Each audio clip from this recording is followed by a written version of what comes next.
Hello, everyone, and welcome back to Director Watch, an AwardsWatch podcast that tends to get inside the mind of cinema's greatest auteurs, explore what drives them, and maybe we go on a few unrelated tangents along the way. I'm Ryan McQuade, the executive editor here at AwardsWatch, and joining me, as always, is my co-host, Jay Ledbetter. Oh, it's the start of a new series. Paul Thomas Anderson, you're done. We're talking William Friedkin. I've got my trumpet in hand. Ryan's got his snare drum. We're talking about The Boys in the Band, kind of a seminal film in representation and stuff that I shouldn't be joking about, but I'm doing it anyway. Yeah, of course you are, Jay, right up at the top. No, a new series. And honestly, Jay, I'm really happy that we're doing this series because I feel like we've been doing a lot of modern directors recently. Yeah, it's nice to go back. It's nice to go back. You know, just it's nice to cover a dead guy. Yeah. Well, you looked that up beforehand to make sure that Friedkin was dead. We do have a guest on who I've made a hilarious flub on the status of whether they were living or not. But at this time, I looked it up before the show. William Friedkin confirmed deceased. All right, good. This is the kind of research you need to do from here on out. You're supposed to be the one that I wasn't in my zone before, because we're talking like modern guys, and it's like there's not as much reading to do. Now we're talking dead guys. I've got 2 books. I'm just getting after it. YouTube videos, all sorts of stuff. I am digging in. I am waist deep in William Friedkin lore. Well, it's funny that you mentioned that, because the person that you were talking about wrote a lot of books, which was Cormac McCarthy. So he did. He's dead. Yeah, he's dead. Well, I'm glad you can clarify that now. Just make sure we get you the birth certificate. I just wanted the counselor too, Ryan. Sorry. I know you were really like, oh, counselor too, and you're like, oh shit. Nah, man. All right. Well, we're not alone here, Jay. Speaking of that guest, he's a returning champion. He was here for the There'll Be Blood episode. He's come back all the way back around. It's Josh Parham. Hi, Josh. Hi. And can I just say that I feel like I was just witness to the front row seat of a new recurring bit of your show, and I'm very happy about that. This has been mentioned, I think, already. Is he dead? Is that the new? Yeah, is he dead?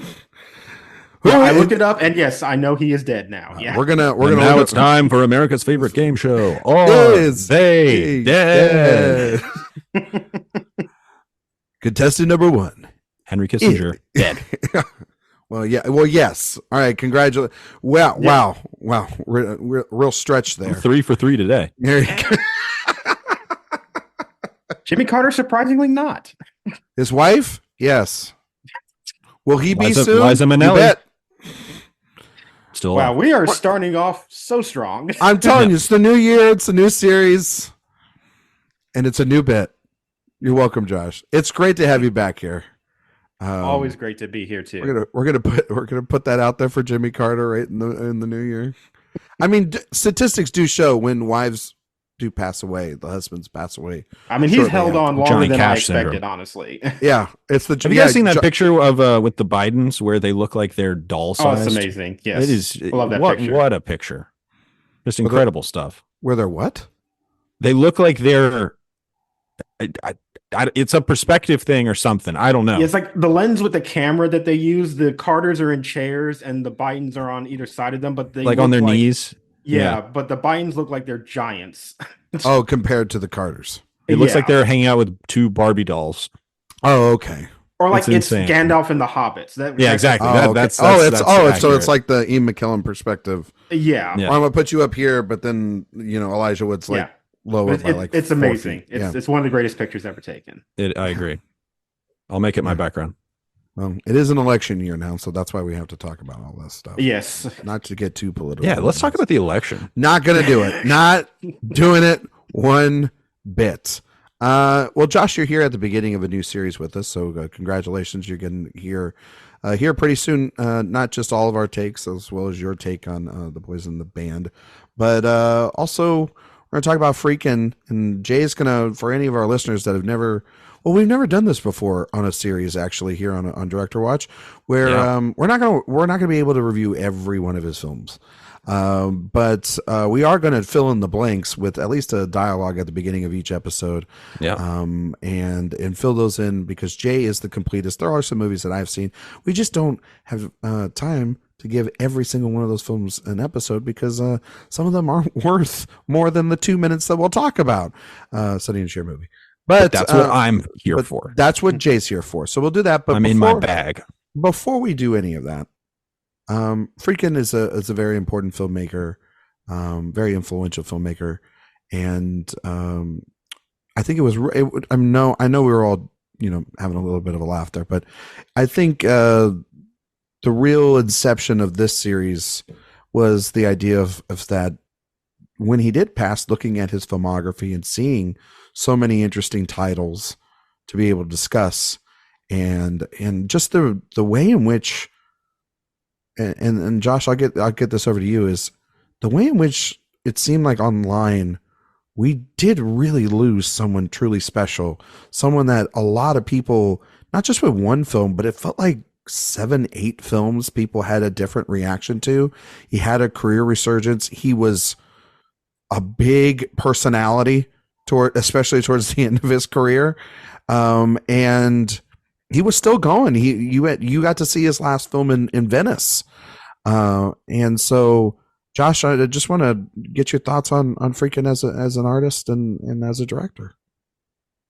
Yeah, when he passed, that was a really big loss I felt in cinema, to be honest. And yeah, it was really strange then to go to Venice and watch his final movie, and it opened with a dedication to him, and you can really feel the love from that crowd in the room.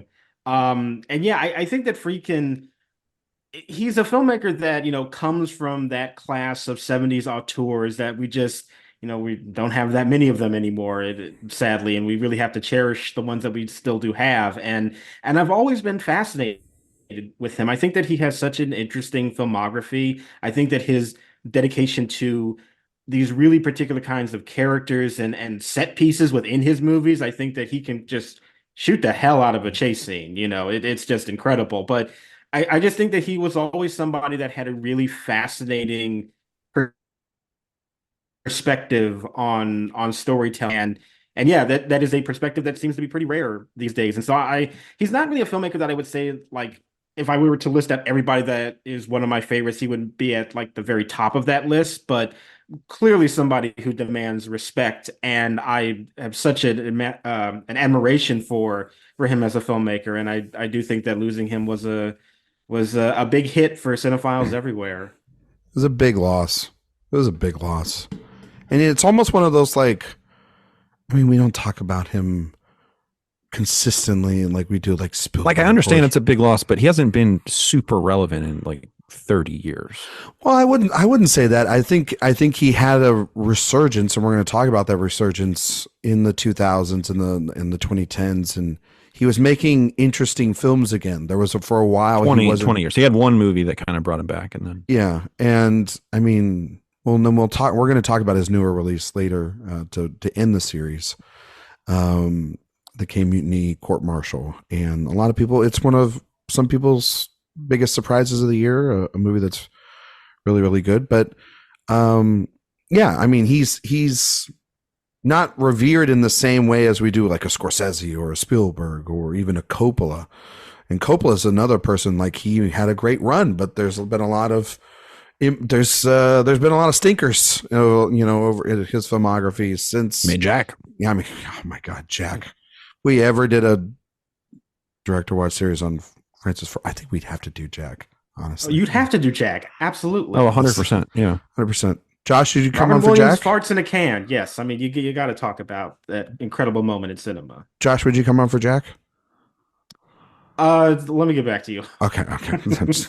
That's your decision. You're not allowed to do any Coppola movie except Jack. Yeah, that's Josh's. Just put it on the board. Yeah, just put it on there right now. 2025, we're doing just a Jack episode, and Josh is there. And actually, solo app. Just a Jack solo app, not even a series. We're just doing solo Jack. This is what Josh wanted. I don't know what you guys are. This was his Christmas gift. I don't know what you want. No, but I do think that he he has a distinctive style. His movie, I mean, you could maybe at times say he was a bit of a journeyman, but he also, I think, made so many interesting choices and different kinds of films too. There's a lot of variety. But yeah, I mean, Jay, what do you think of him? Yeah, I mean, I've got plenty of Friedkin blind spots, I'll admit. But he's kind of an interesting case of a journeyman, where he's kind of a journeyman with specific tastes and the weight to throw around to make the subversive stuff that he did, especially in the 70s and early 80s. And he's obviously a personality. He will give you a good quote. He will give you a good story. And, I'm reading his memoir right now, and just some of the stuff that he writes is just so cutting and biting, and the stuff that he claims to have said in the moment is really, really funny in hindsight. But I'm really excited for this series again, because there will be a decent bit of discovery for me as we go over the course of this filmography of this series. But I do appreciate his penchant for challenging people, right? Even when later in his career, when he was kind of at his lowest, the nadir of his career, he came back with Killer Joe, and that was what kind of brought him back to prominence, was this very provocative movie about fried chicken mostly, and we'll talk about that one. But just about Colonel Sanders. Yeah, it's actually a biopic. I'm really excited for this because, like you said, I'm just excited to go backwards and look back and have that discovery. I love that about these series that we have done in the past on the old show in the past years. But it's so interesting to see the difference between how people's careers used to build versus how they do now, where nowadays you sort of have like one shot to make a small movie, and if it totally flames out, you're kind of done. And if you look at Friedkin, and I'll use this as the bridge to kind of get to the Friedkin background stuff, if that's okay. Sure. Yeah. What Friedkin was able to do. I mean, let's go back to the beginning. Let's treat this like story time, kids. Bohemian Rhapsody style biopic. Wait a minute. Are you looking down a long corridor, searching for the meaning of your Every life? time I start a podcast, I got to think about the beginning of William Friedkin's life. There you go. And I mean, it's a fascinating life. He's the son of Ukrainian immigrants. Grew up in Chicago, and he kind of started his career at WGN in Chicago, making commercials and then doing like Judge Judy style courtroom dramas. And he made a documentary about a guy on death row who many people claim to be innocent, and that kind of put him on the map. A lot of people were like, man, you really squeezed kind of every ounce of drama out of this. It didn't work. He got out of jail in 1993. I believe that documentary came out mid 60s maybe.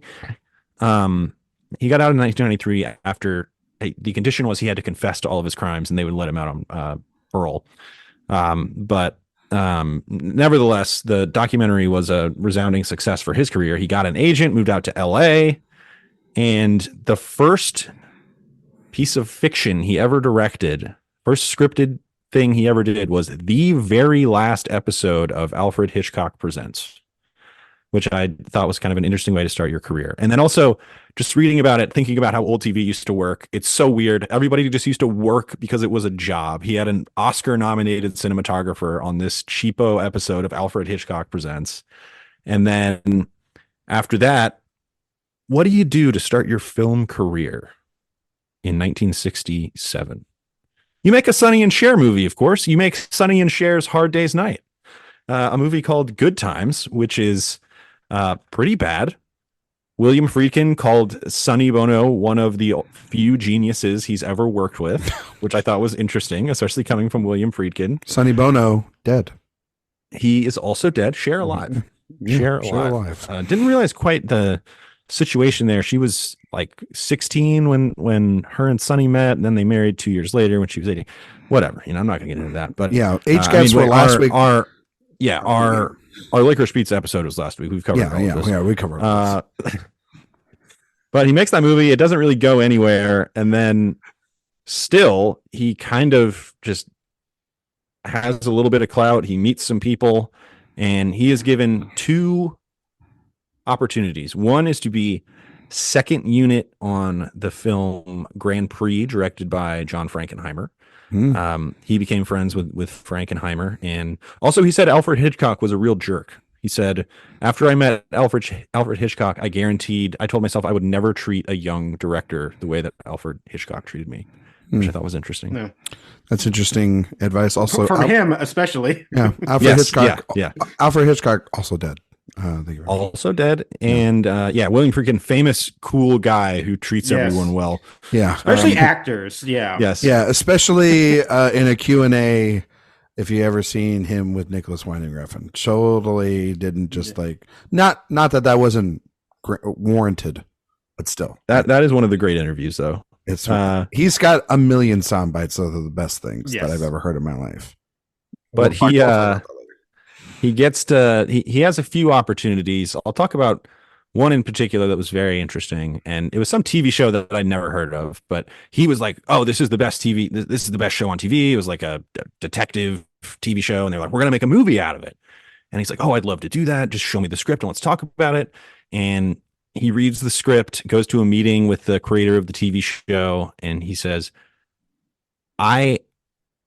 your worst enemy would not give you a worse script than this. That this is absolutely abominable, absolutely horrible. I will not make this movie. And obviously he leaves on not great terms. And then a guy calls him outside on his way to his car, and he said, hey man, hey, I was in there with you. That was actually my script. And he was like, oh, I'm so sorry. But he was like, no, you're right. It really doesn't work. It's okay. Maybe we'll meet up in the future. And that guy was William Peter Blatty, which is very interesting. So we will certainly talk more about him as our series goes on. But his next film was a United Artists feature, kind of in the early days of UA, called The Night They Raided Mitski's, which is the story of an Amish girl who accidentally invents the striptease. It's a movie musical from the creator of such television programs as All in the Family, Sanford and Son, The Jeffersons, many others. Norman Lear, one of the all-time sitcom gods. You mean Norman Lear, who just passed away? He's dead. He is in fact dead. This movie is quite bad as well. It stars Jason Robards in a completely miscast role. The delivery of that was just amazing. I was waiting for him to go. It was actually quite great. No, that is my favorite part of these, is being like, oh wow, there's this little scene movie that actually rocks, and this one is terrible. One thing it does have going for it, it's the first major speaking role of Elliot Gould, which is cool. Seeing baby Elliot Gould. But yeah, it's quite bad. She accidentally invents the striptease when her dad tries to pull her off stage at a burlesque club, and her dress rips, and then she kind of just goes with it. Oops. It's kind of weird. Yeah. Not nearly provocative enough to be interesting. And again, Robards, who I quite enjoy usually, is terrible in it. So after that, he's kind of like, oh my God, I'm never going to get to make movies again. And he gets a call from this really small kind of upcoming studio that I can't even remember the name of in Britain, who's like, we want to make really inexpensive movies, particularly stuff based on plays that have one setting. And that was the Harold Pinter play, a film based on the Harold Pinter play, The Birthday Party. And this movie is actually pretty good. It's he had very little resources to work with, but the film is the way I described it was, if it was made 10 years later when he had the resources and the freedom to do whatever he wanted, I think he could have made a masterpiece with this material. I don't know if either of you are familiar with The Birthday Party. I wasn't really, because I don't know, just don't have that much history with plays. But it was Harold Pinter's first play, and it's one of the most produced plays ever. And it's just this real, like mood piece all about paranoia and anxiety and totalitarianism set in this boarding house. It's really interesting. It stars Robert Shaw, and it just kind of envelops you and leaves you with this lingering sense of dread. And it was because of that movie that they chose him to make the movie that we're talking about today, The Boys in the Band. So that's a very long runway to the film that we're going to talk about today. All right. Good job, Jay. Thank you. Very informative. Yes. Yeah, I do my homework. I'm very proud of you, buddy. I'm very proud. Yes, and that leads us into His memoir is fantastic. It's a really breezy read. I recommend anybody check it out. do you have a title for it? It's called The Friedkin Connection. There you go. Look at you, Jay. Yeah. All right. Yeah, The Boys in the Band, directed by William Friedkin, stars Kenneth Nelson, Peter White, Leonard Frey, many others. The film is, of course, about tempers fray and true selves are revealed when a heterosexual accidentally intrudes on a homosexual party. Josh, you specifically requested to come on for this episode particular, for no other reason other than just to hang out with us, obviously, because we're pretty cool guys, and start our own kind of party. But I don't think a lot of truths are going to be pulled out here as much as it is in this film. But this is a very important film, I think, for a lot of historical reasons, but obviously a lot of representation on the screen there in the 70s, depicting of gay culture. And so I'm curious from your perspective on the rewatch or the first time you ever saw it, what your thoughts on The Boys in the Band are.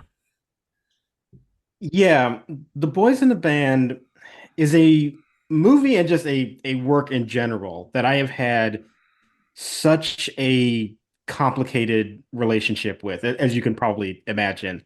I think that it is extremely important when it comes to, as you said, representation, about that perspective of gay life, and especially at a time when this particular play was produced and when this movie came out, that most people just had no context for at all. And this was like the first minor glimpse that they were giving into the lives of a community that was pretty ostracized. And so for that, it's revolutionary. And for that, you have to recognize its importance.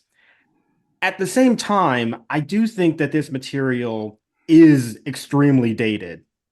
And it's dated in the way that I find the most frustrating is that I find that most of the conflict of where these characters are coming from, the source of that is this shame that they carry around with them. And obviously that is still something that happens today. I'm not saying that has completely gone away within the community, but I also feel like so much of that is a very reductive attitude that the movie has of what the actual source of that shame is. And a lot of it seems to be the feeling of repression, of being closeted. And while those are very important subjects to touch upon, I feel like it's only one part of a larger context and a larger narrative that the community faces every day, even in the late 60s. And I feel like the movie and this play has a resistance to fully embrace that in a way that I just find to be quite frustrating while I'm watching it. Not to mention that, some of the attitudes that are expressed from these characters are, let's say, antiquated, to put it kindly, from some of these characters. And that's also a bit tough to get through. So I respect it immensely for its place in history, but I do think that as an exploration of the gay community, it is extremely limited in ways that I think it can't be helped, and also that it refuses to really engage with as well. So it's a fascinating piece, but a very flawed one, I find, at the same time. Yes, I agree with a lot of your points there, Josh. Totally. Dude, Jay, big fan of The Boys in the Band, right? Yeah, I quite liked it. I mean, this was a first watch for me, and far be it for me to have kind of the definitive take on this film. Well, that's what we brought you here for. Yeah. This is one of those where I kind of just like sit back and yeah, he brought I sit my ass down and listen. He had a lot of context earlier to Friedkin, and it's like, oh boy, Jay, gonna need you to sit in the penalty box, buddy. No, I'm just kidding. What are your thoughts on the film? No, I mean, I found it pretty potent, and almost I found there to be kind of a power in its you might call it outdatedness, or I might refer to it just as its time of production, maybe. I found it, I can totally understand where you're coming from, Josh, when you say that idea of shame is sort of at the forefront of this film, but I think that's kind of what this film is about in particular, and it's not trying to completely capture the grand experience of homosexuality in the late 60s, early 70s. It is just wonderfully acted. I think the performances here pretty much across the board are pretty magnificent. And what's interesting is I talked about the birthday party. With the birthday party, Friedkin really kind of had, I know it wasn't his first film, but he had a little bit of first time director syndrome where he was trying to throw in these big flourishes. And he certainly has some of that in The Boys in the Band, but he's much more restrained, and he's kind of letting the acting and the writing kind of speak for itself. And I really appreciate that. I mean, Friedkin certainly at later points in his career is one of the most stylish directors of his time, but here he's kind of letting the work speak for itself, which I appreciate. And it is just, I found it to be this pretty potent story of having to hide who you are and even having to sort of resent who you are because everybody around you resents you, even in this environment where you're supposed to be surrounded by like-minded individuals. They're supposed to be in this safe haven at this party, but there's just this sense of self-loathing that overcomes certain characters in the film that sort of bleeds into the lives of everyone else at the party. And I think it has a great sense of space. And even in this kind of one room and one balcony kind of play, and then, I guess you got the bedroom upstairs, but this is pretty much a single location movie. It really feels, it has a sense of grandiosity at certain points, which I found really compelling. It is, I wouldn't say I'm totally averse to quote unquote plays on film, but I find many of them to have a very uncinematic quality. I did not find that to be the case with this movie. I thought this was a pretty well done filmed play, really. And just some of the writing, some of the zingers that these guys have in the film, I found really entertaining. And but also it really comes down to the power of the screenplay and the power of the performances. And certainly when you contextualize it in the history of the art form, it holds a pretty significant place. I mean, this was, as far as my understanding is, this was the first like pretty major production of like an entirely gay centric film. And that's a huge deal. And the play was a huge deal. It was always off Broadway. It was specifically, the creator of the play specifically said, I never want this on Broadway, which is interesting. But it's a very important work, and it got remade by Sheldon, which is important. Okay, well, he was one of the cast members, but it was Ryan Murphy that remade it. And we love Ryan Murphy. Yeah. Yeah, because Ryan Murphy is starring Sheldon. Yeah. Yes. Old Sheldon, to be clear. Old Sheldon, yeah. Young Sheldon, that'll be at a high school near you soon. I haven't seen that one. Have y'all seen the one from a couple years ago? I thought you were talking about Young Sheldon, and I was about to punch you in the face. Yeah, no. Although we should say Joe Mantello is actually the name of the director of the 2020 version. I consider it a Sheldon. He's really Ryan Murphy produced it, right? He produced it, yes, okay. But Joe Mantello directed it, and maybe controversially, I would say maybe directed it better than William Friedkin did. But that's I haven't seen it. I'll be honest, hand up, haven't seen it. But I would say that they're both fairly well directed. I think that the performances here, though, in this movie are way better. The Jim Parsons of it all. Sheldon didn't do it for you? Nope. Nope. Well, I got some opinions about the Okay, performances in all this right. movie too. Well, So let's we'll all right. get to How many that. times? How many times did he say bazinga? This is your way to contribute to a very important film. Shame on you. But I can't wait for you to talk about The Exorcist in a couple of weeks. Should have called the bazingas in the band. Stop it. I'll mute your ass with the bazingas. All right. I'm kind of in the middle between you and Josh on this one. I think that, we talk about, we always talk about every year there's a movie or two that's like a single location film, and a lot of people feel the staginess of those films or those productions. I know that there was like a big thing about like a movie like Mass or a movie like One Night in Miami. Yeah. Where it's like you don't feel it as cinematic as more of just a really longer television episode, right? And with this movie, I hadn't seen it in a long time. So, putting it through that perspective, I thought that this actually got really good material because there's enough conflict and enough things going on and enough perspectives being changed through the direction and the different characters and the events that's going on.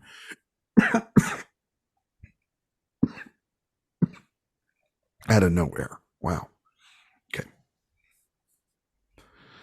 Through the perspectives and the different characters changing, for it to feel more cinematic than it actually is, because it's just a party. It's just a single location, a couple of rooms outside. Like there's really nothing more to the staging of this.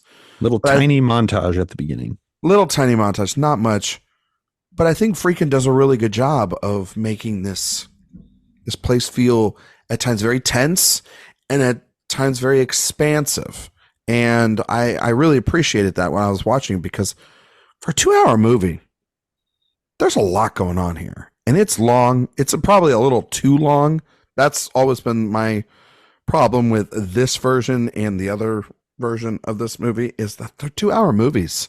And they really should be 90 minutes. Like movies like this should be 90 minutes, maybe cut some of the stuff out of there, maybe make it a little quicker, like the opening montage, maybe shorten it. I don't know what you do. I don't know how you get it down, but you got to. The game goes on so long. It's so long. There's so many like versions of the game. It's like, you just cut that. And then because I think we get it. Yeah, we get it. You're all sad and pathetic. We all get it. You all suck. You know what I mean? Like, and, it's a lot, but I still think the direction's really good, and I think that the performances are good. That being said, to Josh's point, I do agree with Josh. A lot of this movie is not.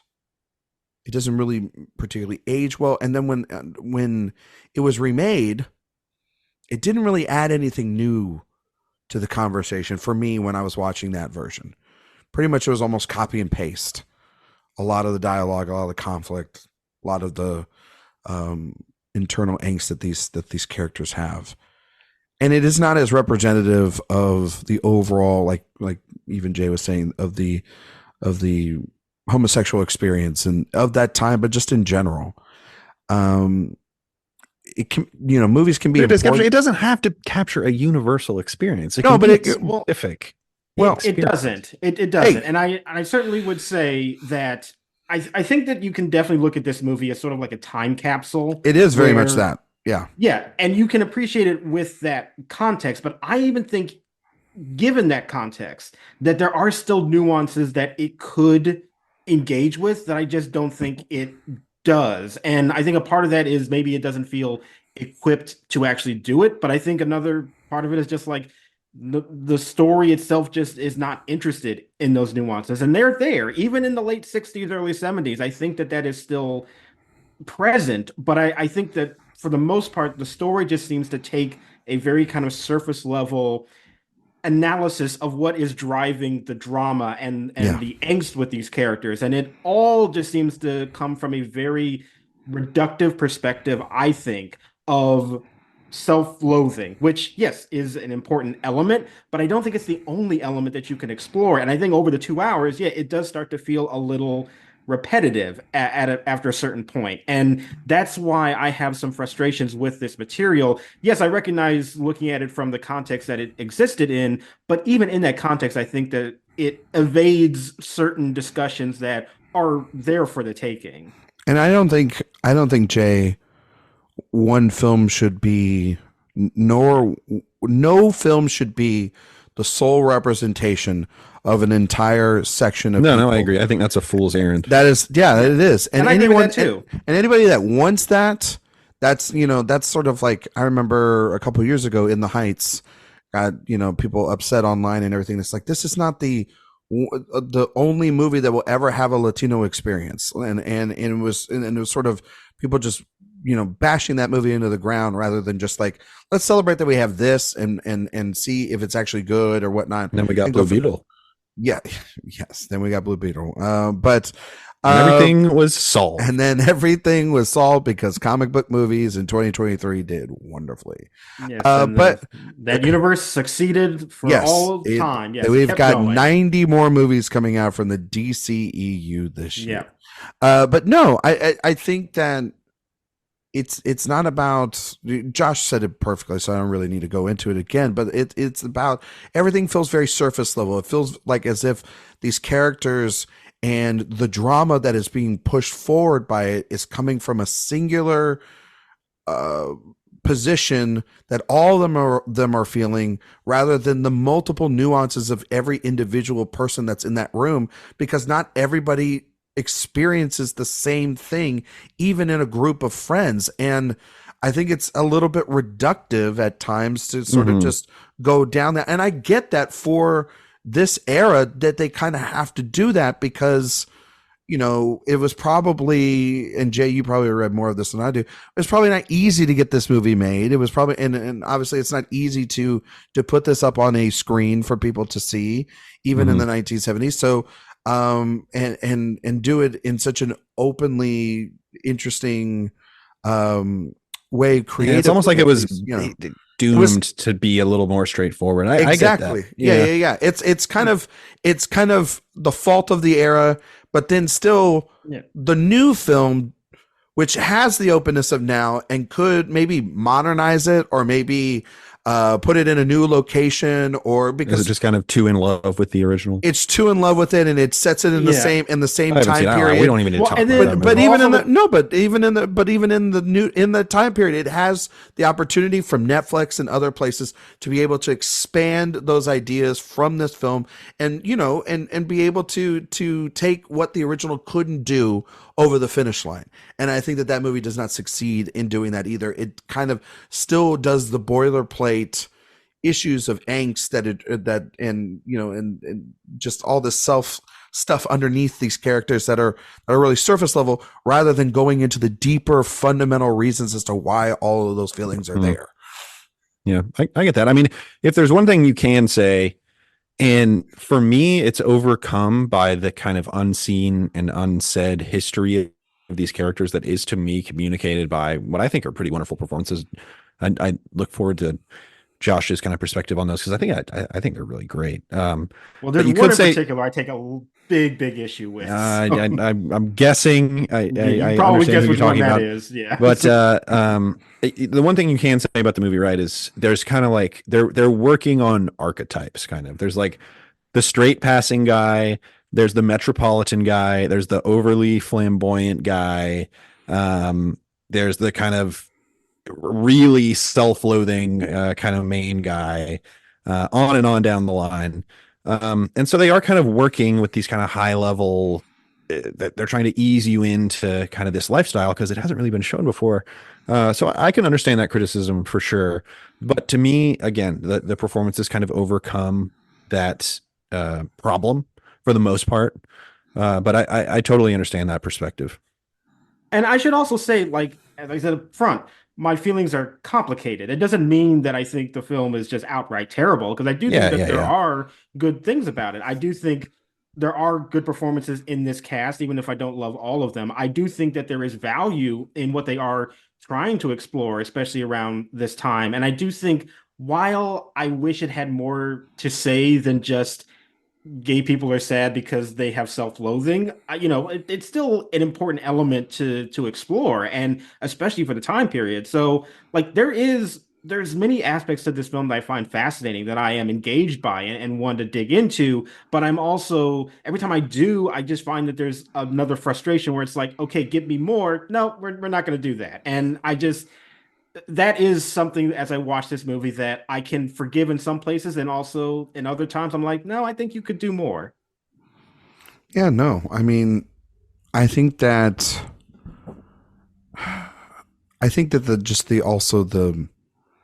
the interesting idea here of this movie is actually them as a gang and their history, and the sort of pettiness within the friendships, and I think relationships. I think if it just the problem I have with this movie is and this property in general is the inclusion of the straight character. It's literally the description I read at the beginning of the film. It's it's the introduction of this straight man into this, well, quote unquote straight. Quote unquote straight. Yeah, that's kind of left open ended still, from even this. He serves a very explicit purpose. Exactly.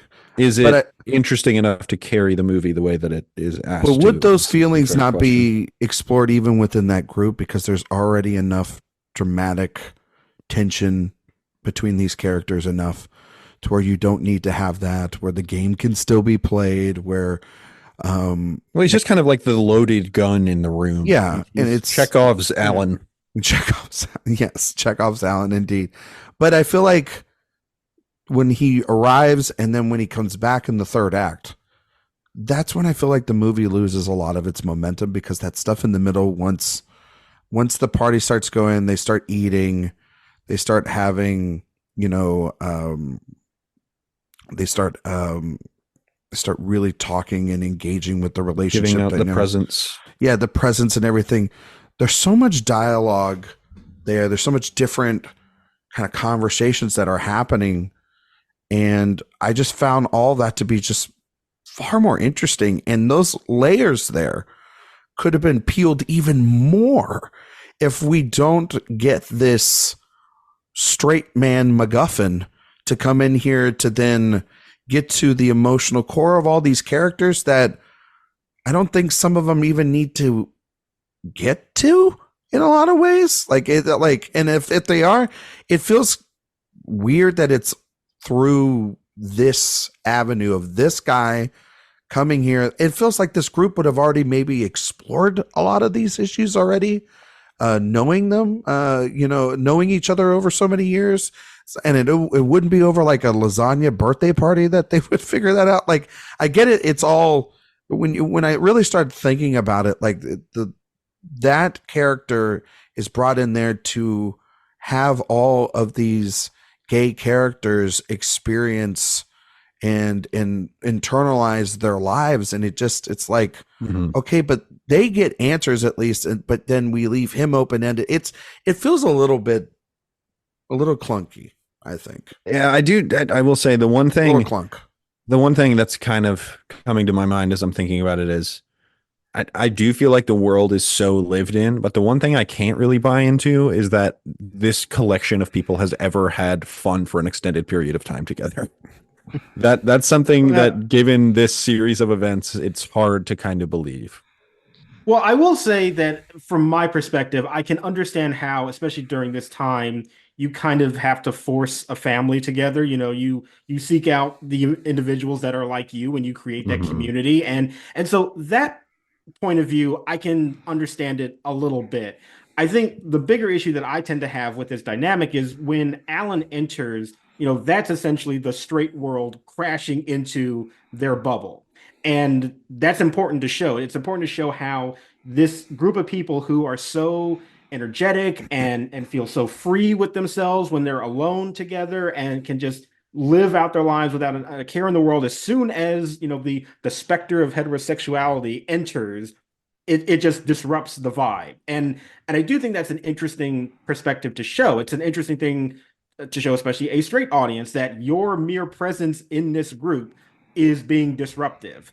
I just think that the movie could then do maybe a little bit more with that than just exposing the very basic sort of genesis of everybody's trauma that just seems Yeah. to be that, as I said, that self-loathing. I just feel like his introduction only is there to expose that particular element within their dynamics. And yes, I do think the movie actually shows you some nuances between those characters. I think the birthday present scene is actually a great example of that. I Yeah. love that moment between Michael and Harold when Mhm. he gives him his gift, and we don't even know what the gift really is, but you understand like an entire history of those characters right then and there. Yeah. Like that's Yeah. it's amazing. I love that, but I feel like those moments are few and far between of just this introduction of Alan, who then just is only there to showcase a very specific, very shallow analysis of these characters, and that is what I don't particularly like about the storytelling.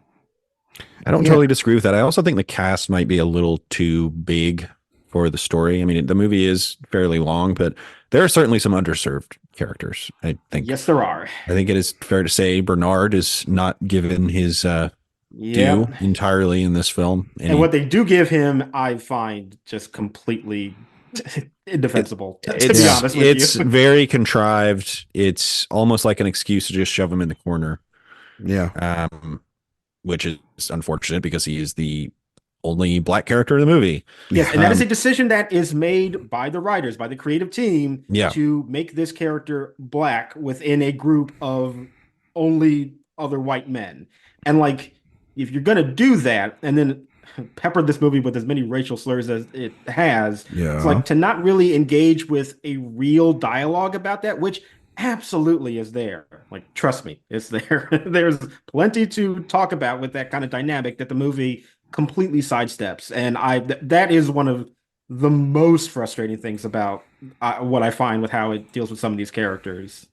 No, I totally agree too. And I mean, Man, you guys are making me like this movie a little bit less. I'm sorry, Jay. Well, y'all are doing an an effective job of communicating your points. I'm just, I just think that the more interesting dynamic is this group. The most interesting dynamic in this story, and it has been from this one and in the other iteration of this, is the relationship between Harold and Michael. That's the someone that is on one side of it still not comfortable and has a lot of issues about their comfortability in front of their friend who is straight. His alcoholism is kind of one of the more interesting things about it is, and his anger and everything, like that character having that representation of anger, angst, self-loathing, and doubt. That is perfect within that character. They have set that up throughout the entire film. But it kind of bleeds into the entire rest. It bleeds into the rest of them, and they don't need that. And it then ultimately then makes like them have acts of real depression. I think that's kind of the point. I mean, it is, and I don't mind that being the point. It's the point, but it just feels like that's the only point. Yeah, that's the only thing that these guys can feel is that one friend is having a breakdown because their straight friend is there. So we all have to face our traumas he's tonight the one as well. Hosting the party. I know, but that's a bad host, Jake. I know. It seems like a bad party. Seems like I would be like, well, this is a bummer of a place, but even through all of this. And we could see this is watching Harold in his perspective, and I think the best character in the film is Harold, is his confidence, but able to this relationship that they have is that it feels combative, but they're also best friends, and they've acknowledged that throughout this movie. They are almost the antithesis, even though they live in the same world, around the same people, and love one another. But they know about each other's games, and there is an interesting chess match that could be played within the dichotomy of this friendship group between these two characters alone. And I don't think that the movie fully explores that enough.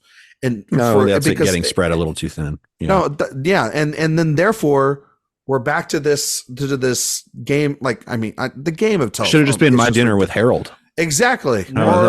I mean, that wouldn't be a bad thing. Or if it's, I could have watched the whole movie with just Michael and Harold.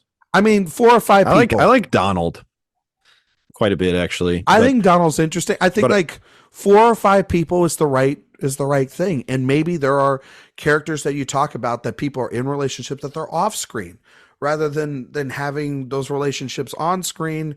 And that is another one, like in the telephone sequence too, where that one feels like, or you could maybe even have like the takes intersecting narratives or something. Yes, I don't know. But to bring it one up. of my favorite parts of the movie is when the party is over and, you know, everybody's just in a horrible mood. And what does Harold say as he walks out the door? He says, I'll call you tomorrow. Yeah, I'll call you tomorrow. That's really good stuff. But wouldn't that be like great if like they'd all build up, all these tempers get flared up to this point, and he's like, all right, I'll call you tomorrow. Boom, end the movie. Like it just like this is just. I mean, another that is pretty close to the end of the movie. I mean, it's pretty close, but there's a bunch of other crap in the movie. All of it after that, it's Michael just breaking down. Yeah. And going to midnight mass, which I think is also a good way to end the movie. Yeah, the problem is that Harold kind of takes a back seat, like as soon as he shows up within the story, which is crazy because it's his party. For God's party. sake. Yeah, he plays like a secondary character, and it's like Michael does take over the spotlight rather selfishly. Like that is the point of that character. But I think just structurally speaking, when Harold enters, that is like the source of the most interesting dynamic that these characters can have. And what an interest. So intrigued by it. There's also a moment when like Michael's badgering him about something and he like says to him, well, you know, I can't wait for you to not tell me about what it is that's on your mind. You know, it's like so many great retorts that he has. And I love that character. He presents such a fascinating dynamic, but it feels like he's so underutilized within this story. And it's like you introduce him and then he's just put in the background while we just watch the parade of just horrible emotions happening, and it's like, no, like give me the more interesting character in the story some more. What do y'all think about the Hank and Larry subplot that's in the film? Okay, so Hank and Larry actually, I think, is kind of secretly actually the best thing about this movie too. Okay, I like it because the relationship between them. What I like about it is that it's really the only thing in which we get some kind of conflict that is in the present.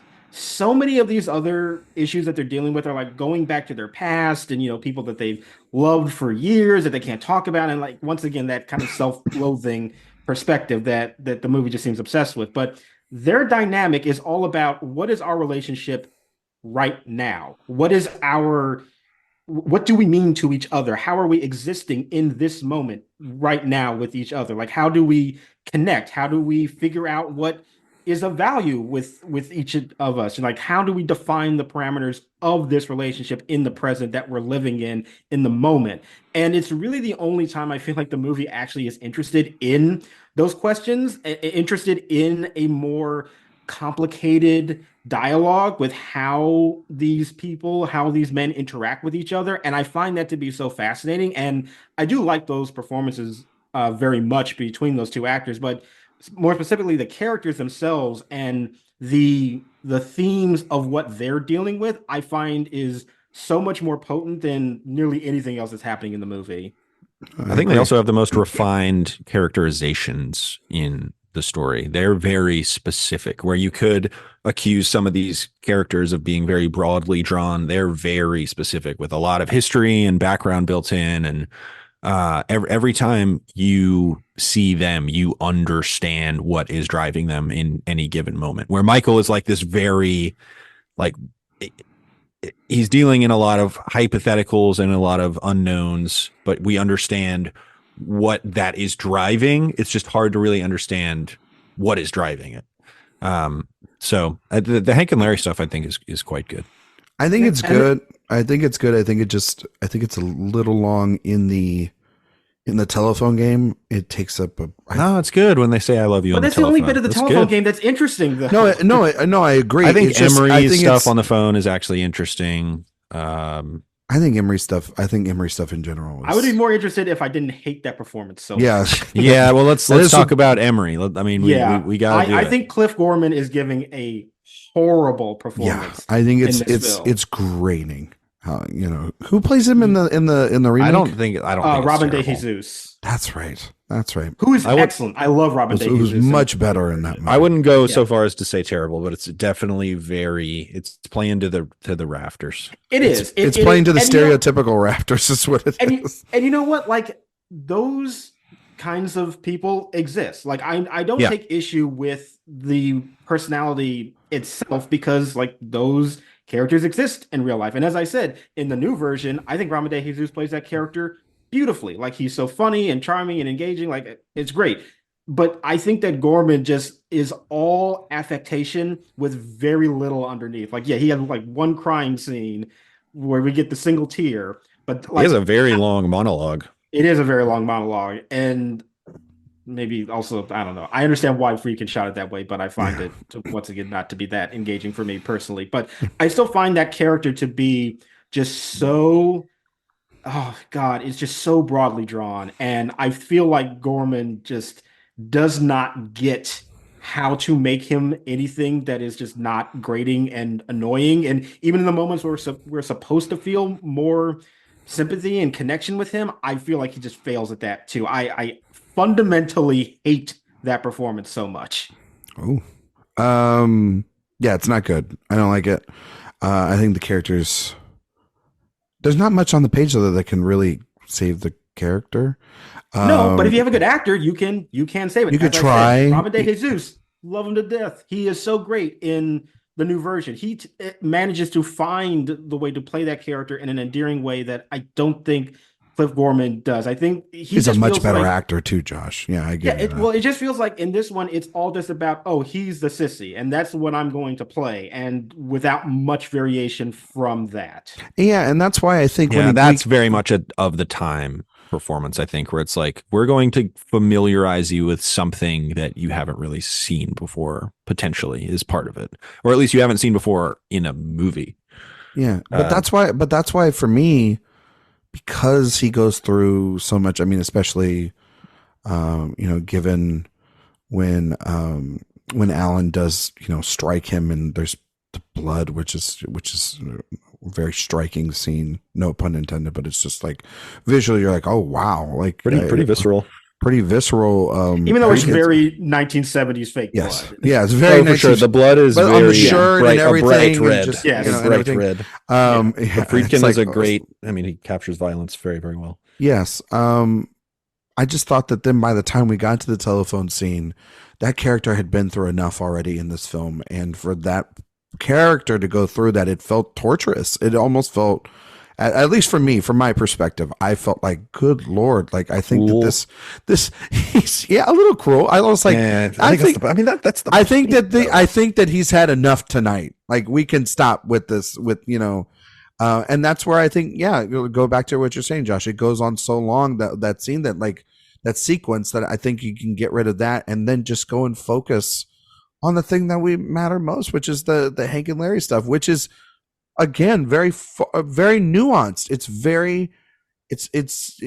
honestly, you could maybe even blend some characters into that storyline to make it interesting. So then you're not having these fringe characters, and also it would be very timely for the matter as well too. I mean, I was thinking about when I was watching, I was like, man, if the Hank and Larry dynamic had maybe, maybe if Reuben Green played one of them and added that even dynamic to it as well in the 70s, and having an interracial gay couple there, like, what would that add to this film? It would add another layer that this movie continuously at times, I think, kind of needs, or kind of feels like it wants to have. And I was like, man, and then you have to take the movie for what it is. It's not that it could have been, but that's not what it's doing. Yes. And so you're rewriting the movie. I'm making a better movie is what I'm doing, and a more interesting movie. And I'm also not wasting characters who are just going to stand in the corner and get, like Josh is saying, and get thrown, racist dialogue thrown at them, or get treated like garbage, like I think kind of Emery does by the end of this movie. So yeah, God, the racial stuff in this movie is, again, I understand that it is a product of its time, but I still find that there is something that you could still prod in there that the movie doesn't really do. It just feels more like we're just throwing this out because. Well, and also none of those characters confront Michael when he says any of that. No one's said, it's like everyone's just okay with it being said. And it's like, oh well, he's drunk or whatnot. Well, and again, you could make the argument that maybe it's like all that these people are doing are throwing barbs at each other the other time, but the whole time, and it mostly is friendly until it doesn't turn friendly. And at that point, the wouldn't you confront environment that, is so toxic that it's like everyone else is completely off guard. And Bernard does make a comment at one point Yeah. where he's saying, like, I allow Emery to say these things because it's basically like the only thing that can make him and me on equal footing, which is just a weird line in this context. Like they do it in the remake too, which makes a little bit more sense, at least because Emery's played by a Hispanic actor. So that gives you a little bit more context as to why he would maybe tolerate that a bit more than here. It just feels like a very weird way to rationalize it for that character who is putting up with so much of that stuff. And it's like, I don't feel that is completely motivated in a realistic way from that character. It feels like very clunky writing to me. No, for sure.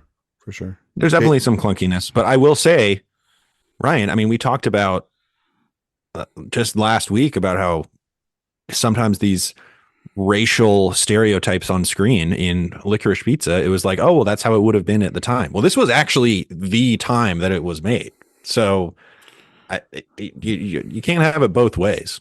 No, I'm not saying that. It's that from, I think that this movie is trying to have a progressive lens in showing a community that we don't normally see. And therefore, I think that these filmmakers could, for the most part, probably also look at those inconsistencies within. But the messiness is part of the point. I know it's part of the point, Jay. But what I'm saying is that I think it could be explored deeper, and I think that that's the overall problem with the film is that it's on a boilerplate. It's very surface level.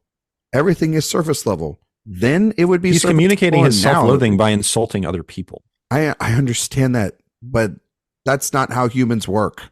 Yes, it is. That's also like what everybody's doing in the movie. Is my thing. I don't think that the times would change. If you said something like that and you had known somebody for years, you'd stand up a little bit more for not even just the Bernard. I won't not even just Bernard. Somebody character. else would stand up for him in that room. There's no way that they wouldn't. And I'm not sure that a bunch of white guys would jump to his defense. You're telling me that a white guy wouldn't jump to in 1970? No, I'm not. And they're your friend? Oh, I don't. Yeah, absolutely, that at absolutely all. Not. Absolutely. I not. do think, but once again, like that's an interesting question to bring up. That I think the movie just kind of lays there. I agree with that. It's not explored. Doesn't engage with it that much. And then, like that's the thing for me is that I don't mind that these characters are messy and kind of hateful at times, like because real people are like that. Real people are like that with their closest friends, that, and that's an important thing to showcase, and I do appreciate that. But I feel like the movie has a very consistent tendency of bringing that up and then sidestepping the more interesting conversation that's right underneath there. And a part of that you can excuse for being of the time, and that maybe it doesn't have the actual tools, it doesn't have the actual vocabulary to engage with those conversations, but some of it I think it absolutely is there, and I think some of it is an intentional diversion from those more interesting aspects, and that's what I find just so that's what I bump up against with this movie, is that the potential is there even in 1968 to 1970. The potential is there to explore some more interesting things in this material, but I don't think the movie is really all that interested in going down those routes, even when it has the capability to do so. And that's why my feelings are complicated with it, because I appreciate the perspective that it is giving. I do like that these characters are not all saints. I think that is very important to show. But if you're going to do that, I also would like a little bit more dissection into what makes them just as complicated and interesting as their straight counterparts. And I think the movie has a hard time nailing that down outside of one very specific thesis that it's working with most of these characters. Yeah. And I agree with you, Josh. Maybe that's just the better way of articulating it than what I was trying to say. But I mean, Jay, I think that's a little bit different in terms of the conversation we had last week about Licorice Pizza, and that was mostly towards any sort of racial animosity or perspective of Paul Thomas Anderson as a writer and a director and as a person, more though than the characters themselves. This is more about the characters here, and it's trying to derive humor from racial stereotypes. You're talking. Oh, I thought you were talking about. You're talking about the Asian sequences and that. Yeah. That's what I was talking about. I wasn't. I think the mattress sales girl in the film and stuff like that. No, I get you. But no, I agree with Josh. I just think that that was why when I saw the newer version. It kind of bummed me out a little bit. I mean, like, you're right, Josh. Some of the performances in it are really good, but this material has such potential not to be a giant umbrella for everything, but to make this group of people. You're going to have this group all come together to explore different dynamics, like you're saying, Josh, and not just sort of the surface level. Things that you could find here in a movie like this. And I get it. Jay, you and I have talked about for years when we've talked about old films. You kind of have to sit yourself in the mindset of the audience and of the creators of the time period. Yeah. Yes, to a certain extent. But still, it feels like, hey, this is a movie that is trying to try to showcase something that is very progressive, even for its time period. And even still, then it's okay to admit and say that there are still shortcomings inside that progressive nature of it. Largely a very empathetic film, I think. It's very. I think it really cares about most of its. I was going to say most of the characters. Yeah. Sure, I don't think all of them, and that's where I think not all of them. No, I think it falls short a little bit of that, and I think that's where. And then that's where I have a little bit of the issues. Those certain characters are treated with respect and given the time and the space through the film to explore their feelings and explore their relationship dynamics, explore their past and their presence. And then others are pushed to the side. And I think that is maybe that's just a fundamental problem of the original text itself, and that's something that you can't get past. But it's still, I think the direction and the intense and sort of the tension that Friedkin builds within it. And I don't know that Josh, maybe you could speak to it because I know that you thought that the direction in the newer version is better than this one. How is the new one staged? Is it a chamber piece still, or is it? It's more... still it's still a chamber piece. Yeah. It is still, but I think that.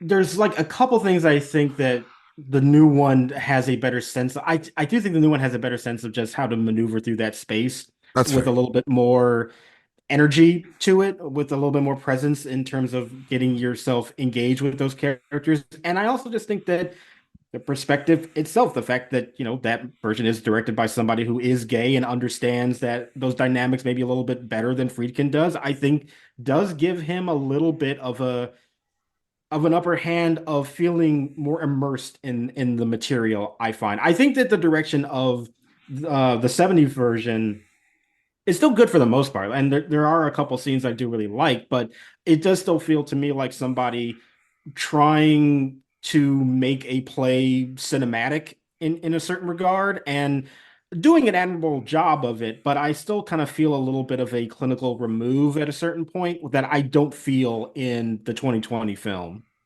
No, I get that. There are, I don't know. I just feel like maybe I'm a little bit of the opposite on it, Josh, and that's okay. But I do feel that Friedkin uses the space more, and I feel though at times it feels more expansive, even though it's a really small space with a lot of these characters. And then I think that he really does a great job of really sucking the energy down once the tension starts building up and really focusing on these characters and his close-up shots and everything. And I think that the new one has better performances, so that's why I think it kind of some of those kind of flow better than maybe this one. I like the performances in this movie. I like the performances overall. I haven't seen the new one, so I can't speak to it. The new one does have some good performance. I think that movie, though, it has I'm not looking for your opinion from his CBS television show, Jay, but it's got a Jim Parsons problem. I think that well, the fascinating thing to me with the two films and the performances, I almost have like the exact opposite reaction in terms of who I like and who I don't like in each of these movies. Oh, that's interesting. Yeah, because like I said, I hate the Emery performance in the Friedkin film, but I think it's brilliant in the new one. And I would say the same thing about Michael and Harold. I think that those performances in the 70 film I think they're really great at getting that very particular kind of dynamic between them. And I feel so engaged by that relationship. And in the new one, yeah, Parsons is just grating and I don't care for him. And I think Zachary Quinto was miscast. Honestly, I think it would have been much more interesting had Quinto and Parsons switched roles. I was just going to say, I think that would have been way more interesting and a better fit for each of them. I think Quinto in the Michael role would have been interesting. I think like Matt Bomer in the Harold role would have been an interesting choice. Somebody that you don't expect to be in that role, like, you know what I mean? But the problem is that Matt Bomer is way too attractive to play Harold, and that was also my issue with Quinto. It's like when he shows up, and it's like, oh, I have to do so much work to get myself out of the door, and it's like, do you? And like a sad sack. At the end of the day. Like, I don't care that you have some. Well, that's what I love. You still look like a very conventionally attractive person, and that's what I had an issue with. And the Harold here, I don't want to denigrate Leonard Frey, but he looks like a normal person. He looks like a regular guy you would see on the street who would have those issues with trying to who would have insecurities, presentable. He feels like somebody who would genuinely have those insecurities that would be presented in a way that he mostly internalizes, which makes him so much more fascinating because everybody else doesn't do that in this movie. I would argue Matt Bomer is also too attractive to be Donald, but he's too attractive to just. Matt Bomer might just be too attractive to be an actor, which is why his career hasn't been that fantastic. Hey, he's so attractive, he's like an alien. That's why. Ryan, do you disagree? Has his career? It feels like he should had a more successful career than he has had. Yes, I do. He should, because he's a good-looking dude, and he should be in more things. And I mean, if you watch a television show this year that I thought was pretty good, or I guess it was last year or late this year, early last year, whatever. Fellow Travelers. I think he's actually particularly really great in that show, and showcases why. Maybe he should have more roles. And I do think he's got an interesting part in Maestro. I know Jay, he did get his feet rubbed. He did. I think that there's far more to that character than just a foot rub. I think that he is although also very underutilized. Very underutilized, but also there's a point to his character. We call that the Bomber special. Yes. Well, that's also just like. That can reference to something else for me, but yeah, you can. Yeah.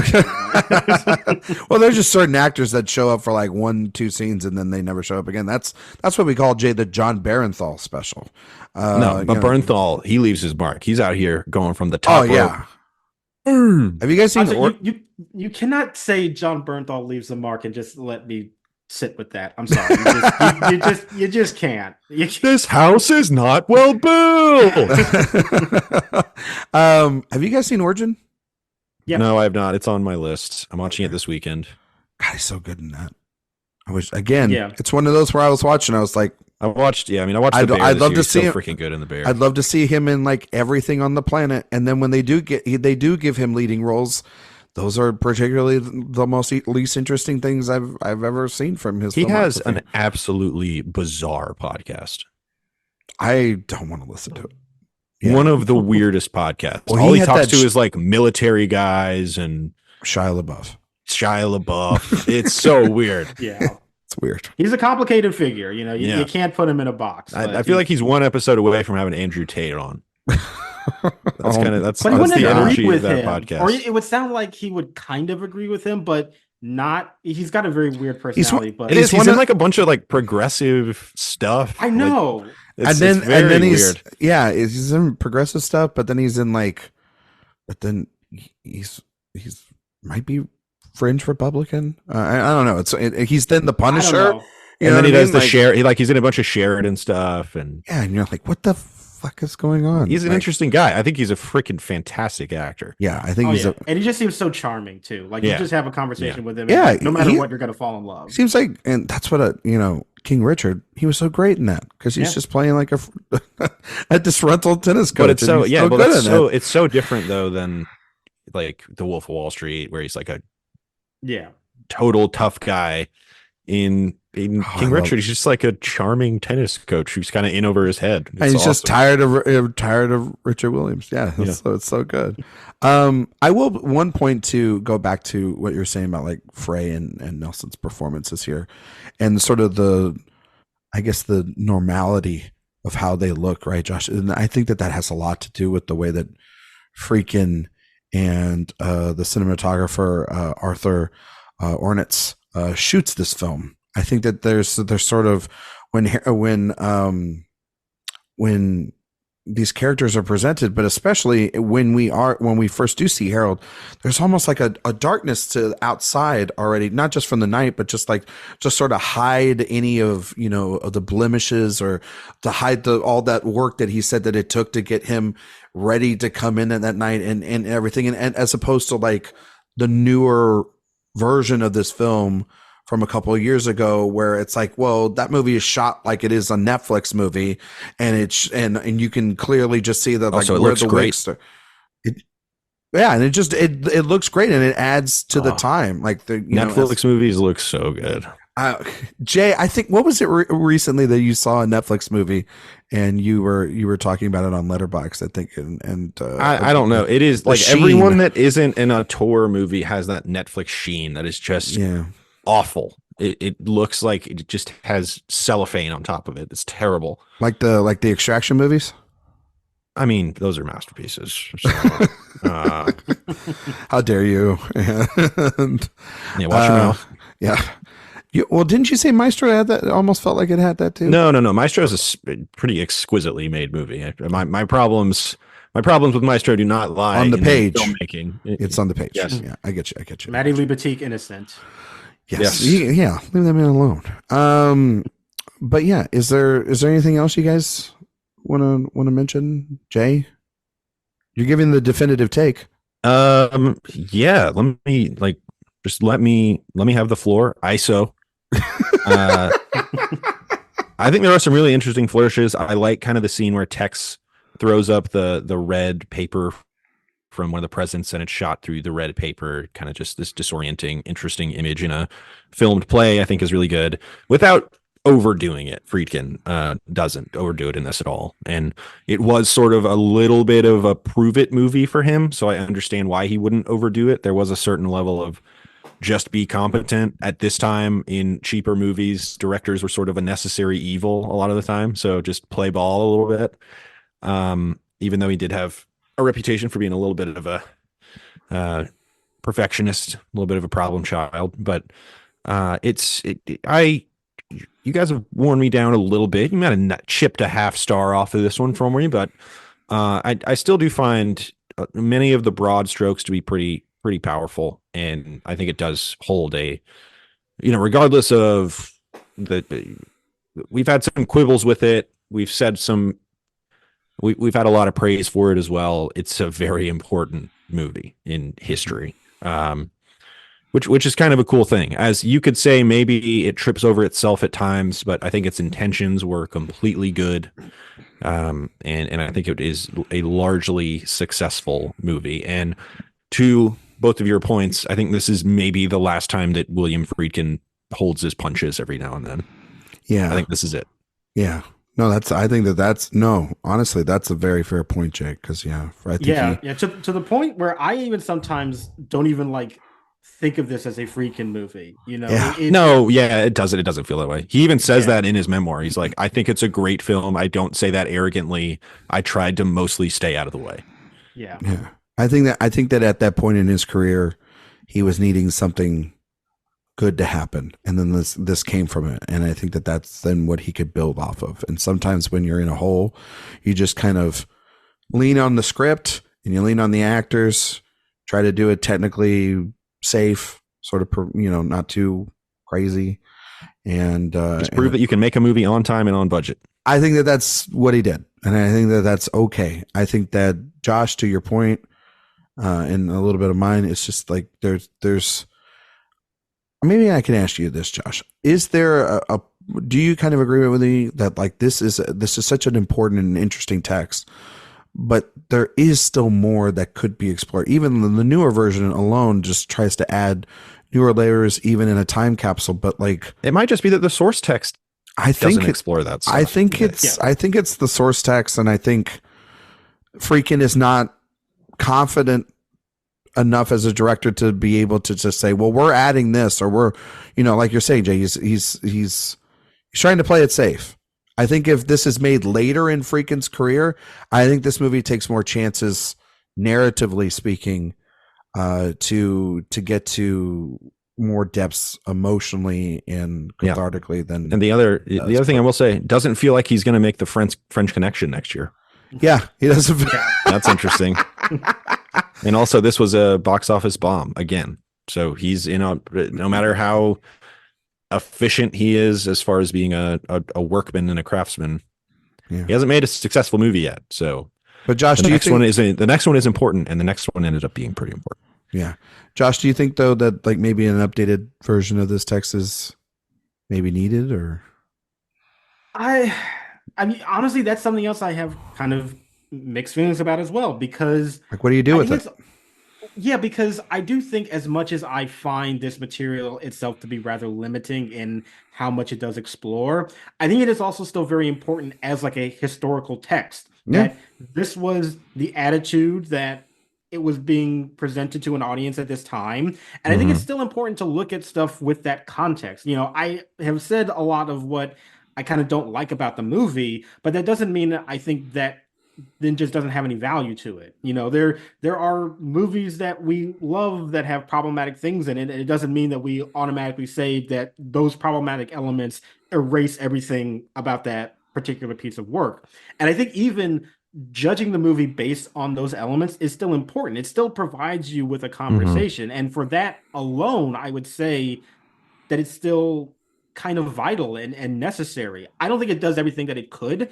And in some aspects, it just didn't have the tools to do that. But I think even by those very omissions that are within this story, those nuances that I wish were there, it allows for that conversation to happen. And yeah, I think just fundamentally with this text, you're never really going to get that when they even try to update it in the new film. Like, their attempts at doing it, I still even found that to be rather hollow and performative, and it didn't really work. And I think that there is something with this material just on a foundational level that exists with a very specific perspective in a very specific point in time that is interesting to engage with on a conversational level, but I think as a piece of storytelling that really explores nuanced characters, I think it comes up short. Doesn't mean that I think the movie is lacking any real concrete value, but I think that the actual foundation of this story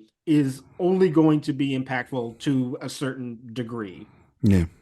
No, for sure. I think it's interesting, like an interesting piece of anthropological history. Yeah, there's a lot of interesting context to it. It's a good launching point. That's how I mostly look at it as, though. Fair. I mostly get a sense of value looking at it from like a piece of history that you're analyzing, not necessarily to me as a film that I'm engaged with by its story and characters. Yeah, that's fair. That's fair. That's fair. Jay? Yes. Doing all right? Yeah. Feeling good? Feeling great. How was the lasagna? Lasagna was okay. There must have been something in it. Everybody got real on edge after. Yeah. Pretty soggy now, though, right? Yeah, I gotta admit it. Yeah. Which, by the way, that's actually another thing that I thought of. Is like, when that rainstorm comes and all the like bottles fall off, it's like, did you not like? That seems like it would be a pretty regular occurrence. Then are your shelves not properly secured for a rainstorm to happen? Listen.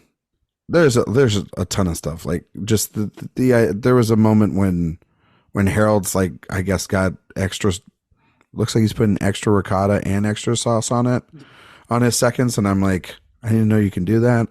The sort of the whole like the geographic. This movie's got nature. lasagna problems. I don't know what to tell you. It's got top layer, bottom layer lasagna problems. So the cake looked good. Yeah, but they left that out there too. Yeah, they're just leaving food out there, and it's I can't stand it in a movie when they just waste food. Like, you know how like when you see them waste like food because they're like, oh, we gotta run, and they leave the food there. I just like my mind just there's a lot of things like that drive me crazy. Like when people say one sentence on the phone to each other, and I'm like, why did you call them? Or why did you just order eggs and now those eggs are just going to sit there? You didn't. That's not how people talk on the phone. No, that's not like no. I always think of like Zodiac. You guys know Zodiac. That has one of the best. I'm familiar. That's one of the best depictions of eating food I've seen. When Ruffalo's partner is there in the diner. And they shared the club sandwich together, which probably was like 700 club sandwiches they probably had to eat because of Fincher's OCD-ness. But just the way that they would split it and how that's naturally done and how they're going to both eat so then they can go, or the animal crackers bit in that and stuff like that. Fincher loves his details. Yeah, and then like them having lunch later, Ruffalo and Gyllenhaal in the diner, and then the scene later with Chloe Sevigny and at the date with Gyllenhaal. Like, food in that movie, perfectly well done. Fincher understands it. I wish a bunch of other goddamn people. No stone left unturned with Fincher. You know what I think is a good eating movie? The Whale. Oh, for God's sakes, son of a bitch. What part did you like about it, Jay? I don't know why I asked, but meatball sub. Meatball sub. Meatball sub. Meatball sub. What'd you think? Chow, very generous provider. What'd you think about the candy drawer? I loved the candy drawer. Hong Chow might as well have just put a pistol to Brendan Fraser's forehead in that movie. Yeah. Just a mastery of subtlety that movie is, isn't it? Aronofsky, I'll tell you what, he's got layers. Yeah. He's kind of the lasagna of filmmakers. Yeah. Almost feels like this text is made for Darren Aronofsky. Darren Aronofsky's the boys in the band. Oh, no, how no! subtle. You know, I would love to see. I'd actually love to see David Fincher's Boys in the Band. Yes. Yeah. Oh, that would be good. As long as it's not Aaron Sorkin's The Boys in the Band. Well, no. Yeah. Somehow America would look really good by the end of the movie. I don't know how that happened. It would solve homophobia.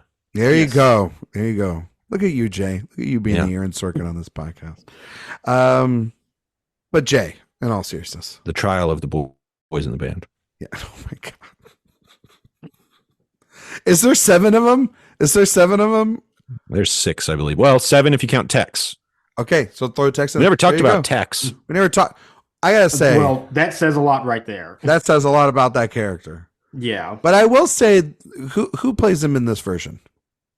The twin, one of those twins. Well, that's in the new one. That's in the new one. The old one. I'm talking about this version. I have it written down. About today. I have it written Robert down. Letourneau. Yes. Yeah. I swear to God, whoever did the casting in the new film, Charlie Culver, is it right? Carver. Yeah. Carver. Yeah. They look exactly alike. The same. Same with the Hank. They look exactly the same too. You think they so? do? Yeah. Also, Lawrence Luckenbill, who played Hank in the 70 version, only surviving member of that cast now. I know. I was just about to bring that up. I was going to say one final thing. It's just crazy when you look at like the AIDS crisis, man. I mean, it's just crazy. Oh yeah. Well, you look up any like gay movie from the 70s and you look up that cast and it's like, oh, I wonder what happened to them. And like all of them 10 years later. 1988, 1993. Yeah, Michael, Harold, Donald, Tex, and Larry all died from AIDS complications in the late 80s, early 90s. Yes. Yeah. It's crazy. Yeah, absolutely sad. Yeah. But no, I thought that they looked exactly alike, and that character is that's exactly what that character is supposed to be. He's dumb. He's a big dumb boy toy. You know what I mean? There's nothing on the page for that character, and I'd actually would give Good for Carver Harold. a lot of credit for for actually bringing a little bit more humanity to that character Yeah. in the new one. Oh that yeah, is just not he's a here at prop all. in this movie. Yeah. I mean, he's a prop in the new one too, but I think that Carver just has a little bit more personality to infuse in that character that creates a little bit of a better impression. It's also just, yeah, good looking. Well, yeah, I mean, yes. Good for them. Good for I should Ryan have Murphy. done a Mary Kate and Ashley Full House thing and just swapped them in and out. Oh, okay. Yeah, because that's what they were going to do in this movie. I loved when the both of them showed up in the Batman. It was one of my favorites. Yeah, that was awesome. that was awesome. Oh, that's right. They played the twins Yeah. that's right. Like the Twin like bouncers. Yeah, they're I like mean, the two of they them work for the and Robert Penguins. Pattinson, like you Mhm. might as well be creating my dream right now. Colin Farrell. There you go. Well, not as that version of Colin Farrell, but sure. I Yeah. don't know. He's looking pretty good in that one. Yeah. Oh, what are you showing me? Yeah, come on! Oh my god, yeah, that's great. And then Barry Keoghan as Joker. He looks great as well. He looks Yeah. great as well. He looks the Yeah. best he's ever looked. Mhm. Jay, Yes. before we get out of here, None. we're gonna test your award season knowledge None. based on the movie we just reviewed, which is The Boys and the Band. In this segment, we like to call "It's an Honor to Get Nominated." Jay, was this movie nominated for any Oscars? No. All right, that is correct. Yeah. How did you know? How did you know, Jay? Just had a sixth sense. Did you? I pulled a sixth sense. How about the remake? That movie barely exists. Okay, but that doesn't. Hey, there are some Oscar movies that barely exist. You know this. Yeah, Coda. There you go. Although, if I had my way, Robin De Jesus would have been nominated for the new one because I love him so much in that film. Yeah, I would have not. Well, Wow, that's so interesting that you hate him so much in the original, Yeah. and you think like he's really good. In it's a legitimately fantastic. Robin De movie. Jesus was my supporting actor winner. Wow. That particular year. That's how much I loved him. I need to see that. I need to role. see that movie. It's an interesting way to approach that material. I think it still has the same problems as this one does. Like, so Mhm. go in knowing that, but it's a different kind of style to approach the same work. And I think just for the comparison, that alone is interesting. Yep. Zinga. 1970. Has he ever been good? Jim Parsons? Yeah. I liked him in Spoiler Alert. I thought that he was fine in that movie. That movie was fine. Well, another one that doesn't exist. I thought he was good in Hidden Figures. When he When plays you like had to just hate him, yeah. yeah, I thought he was good in just like showing up and being that. He was perfectly fine in that movie. What else has he done? He was in The Muppets. He was in Garden State. Remember that? Was he in he was in Garden State? He was I in remember nothing from Garden State. Extremely Wicked, Shockingly Evil, and Vile, a movie God, that he we, was in that we movie. can't stop talking about. I don't remember what that is. That's The the Zac Efron, Zac Efron, Ted Bundy movie. Yes, and he's horrible in that. As the opposing lawyer, right? And Mhm. in the Bundy case. Mhm. Yeah. What else? The Boys in the Band. Okay. Anything else? School for Scoundrels. And then we're really scraping on the bottom of the barrel here. The Big Year. Is the Big Year the one with Owen Wilson, Steve Martin, and Jack Black about the It birds? is indeed. God, He's pretty far down on the cast list, though, so the fact that I know that. must not have I left much of do an not, you impression. will explain what the movie is, and I still don't know. So what they're that like is. bird Isn't it fight. about bird watching? It's about bird watching, rare bird watching, and it's like their big year to find like this rare bird in there. I was talking about Steve Martin recently. Yeah, and, Jeez, and it sounds like a Bleecker Street movie. it's like you know what it's like, Josh. It's like, you remember Dan in Real Life, Uh-huh. with the Steve Carell movie. So like it's kind of like in that vein where it's like we get one of those like romantic dramedies, or buddy dramedies that come out every year, that have like no weight whatsoever, but some idiot puts it on their awards prediction ahead of time, only to find out he gets like a 62% on Rotten Tomatoes and makes like $14 million of its 30 million back. We all know what that's about. You know, well, but your dad can't stop talking about it because he found it on HBO Comedy Channel the other night at like 9:00 at night. I think I'm gonna watch The Big Year. You know what? Actually, Parsons was pretty good in The Normal Heart. I actually did like his performance. $41 million budget, $7 million at the box office. What did I say? The Big Year. What did I say? Maybe I put it a little too high, but I was kind of dead on. Hold on, it won Best Picture? Interesting. Yeah. 70 Oscars, 1970 Oscars. Mm-hmm. You wouldn't nominate this for anything, would you? I mean, probably not. Probably not, right? Like not like not like at a year. I mean, would this be adapted screenplay? I guess, right? Yeah. I mean, that's the category it would go into. Yes, it's a previously released material. Yeah. Right. Or definitely based off adapted, or based off an existing property. You know what usually are what adapted screenplays are, right? We're not going to get into this right now. I'm just Man, saying. this is a pretty wild list of MASH, Airport got I never nominated sang for for screenplay. Airport. I never sang for my father, Lovers and Other Strangers, and Women in Love.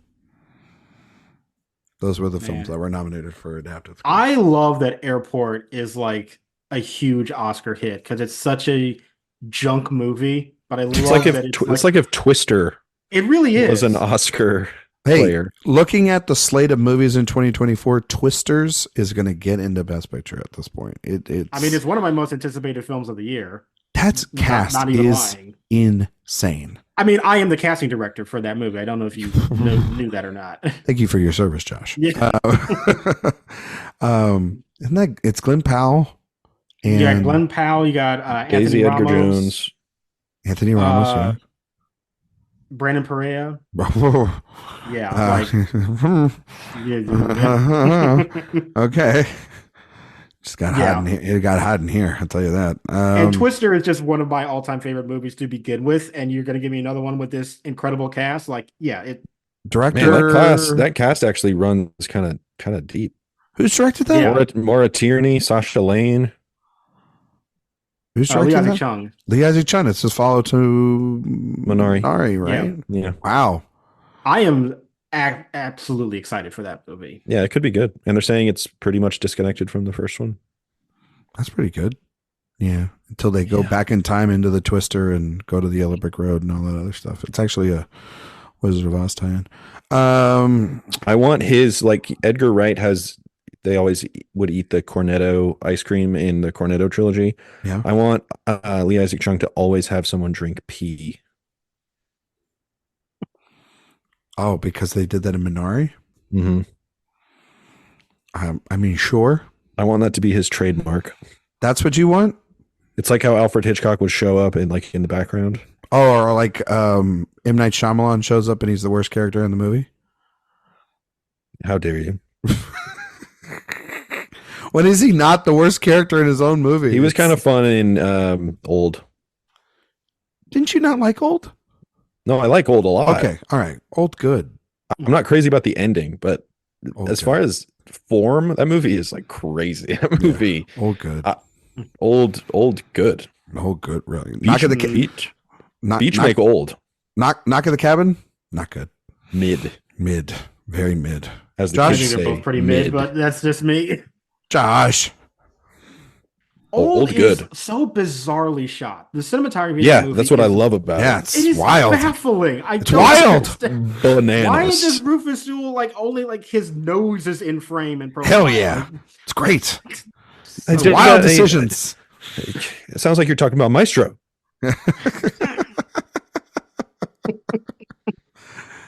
Josh, thank you for coming Yes. on this episode. I think we established we will not nominate The Boys in the Band. This might be the first movie we've ever had that we didn't even consider a nomination for anything. Did we nominate Heart 8 for anything? No, I guess not. No, I think we talked. No, we talked about. Didn't we talk about Philip Baker Hall at least? We might have. I don't think we did anything for Velvet Goldmine. Or well, we didn't even do that episode because that episode doesn't exist. Oh my God, I forgot about that. Yeah, you lost. That's the lost episode. That's the lost episode. Ooh, the fans will never know. That. Yeah, what a shame. I forgot about that. Josh, what a shame you lost that movie. I agree with you, Josh. It's not very good. But actually, no, I was disagreeing. I thought you were being like. I think that's Ryan I was being genuine. I love Velvet Goldmine. It's actually my favorite Todd Haynes film. Interesting. Is that one of your favorite Todd Haynes films? It is my favorite Todd Haynes film. It's your favorite Todd Haynes film. film. Both of our least favorite. It's my least favorite Todd Haynes film. Man, I wish I could have been on that episode. That would have been a great conversation. That would have been really good. Maybe I would have recorded. I'm glad we didn't waste your time because Ryan lost the audio. Yeah. Yeah, that would have made me feel actually worse than I already do. And oh God. Well, Wonderstruck we definitely didn't give anything to Unsundies. But there's definitely been a few that we haven't. I mean, there's been some movies that we haven't really cared for that we've reviewed. I like this. This is far from my least favorite movie we've talked about. What's the least favorite thing we've talked about so far? We're like 29 episodes in. So we've done Villeneuve, Haynes, PTA, and now this. Is that it? We did Lynn Ramsey. Oh, we did Lynn Ramsey. Actually, we need to talk about Kevin. I do not like that movie. Yeah. It's a pretty bad movie. That or Unsundies, it's probably the worst. Well, okay. Well, you're welcome to that opinion if you want. I mean, Josh. We need to talk about Kevin as a masterpiece. I don't know what you I'm out on. We don't need to talk about. We need to talk about. Kevin. When was the last time you watched it? I watched it. A lot of people hold it up in really. I know. No, that's what I was telling you on that episode. A lot of people hold it up, but it is my least favorite film we have covered. Josh, did you listen to that? I listened to a little bit of it. Well, now he's got to go back and listen to all of it. He's got to listen to the whole thing. Never come back on the show. And then he's going to be like, "You fucking idiots!" Here, let me. Why did I ever give them any of my time? Well, he's going to be back on for the Jack episode. And when we do that, let's stray away from the format. Instead of director, let's do a aging series. Let's do Jack, Benjamin Button. What else? And that's it. That's the series. Is that it? Would that be the only Asian? I mean, movies? I'm sure there's other stuff. I'm sure there's other stuff that you're not thinking about. Bicentennial Man, Synecdoche, New York. There you go. We're talking about some real class A. Really, cinema. Yes, just enduring legacies. All yes. Josh will come on for that whole series. It's the defining achievement of his podcasting career. Josh, where can we find all you and your work, sir, on the internet? And thank you so much for putting up with our asses again tonight. Oh, it's my pleasure. I actually really loved this conversation, so I'm happy to have been a part of it, and I'm glad for the invite. Yeah, you can find me on Twitter and Letterboxd at Josh Parham, and you can find all my work over at Next Best Picture and at AwardsWatch. Not as tangent filled as the last couple haven't been. We've been very locked in. Well, you can't say that because you literally had a tangent at the end of the Licorice Pizza episode in your outro. Well, that was a short one though. Do you remember? There were a lot of tangents in this, honestly. Yeah. Oh, okay. All right. Not as wild as you've heard in the past, Josh. Well, it wasn't as wild as There Will Be Blood. No, that was absolutely insane. And that was an unhinged episode for like half of the audience's favorite movie of all time. I don't know. We've gone on so many damn tangents, but that's what the audience loves about this. Jay, yes. Where do we find you and all your wonderful stuff on the internet? You can find me on Letterboxd. Just search Jay Ledbetter. Twitter at Mr. J Ledbetter. Movie recommendation of the week. I dug Thanksgiving. It was fun. Best Scream movie of 2023. The kills were original and cool, and that's all those movies need to do. Eli Roth series when? That's the question. Oh, we're not doing it. Not in a million. I'm announcing it now. We're doing it after this. No. Friedkin, Roth, Nope. Not Paul happening. W.S. Anderson. No. And then we're ending the year with Wong Kar-wai. What a swing. We're going from Paul W.S. Anderson Uwe to was Wong right Kar-wai. there. Yeah. I was surprised he didn't say Lars von Trier and really just go for it. You can find me on Twitter, Instagram, Letterboxd at Ryan McQuade 77. You can find all my work at awardswatch.com. If you like other podcasts, we do the Awards Watch podcast that release every Monday. And go to the website, sign up for the newsletter. Better joke would have been S. Craig Zoller. I should have said S. Craig Zoller. Oh, that's not controversial at all. iTunes, Spotify, 5-star reviews. We'd greatly appreciate it. My movie recommendation of the week.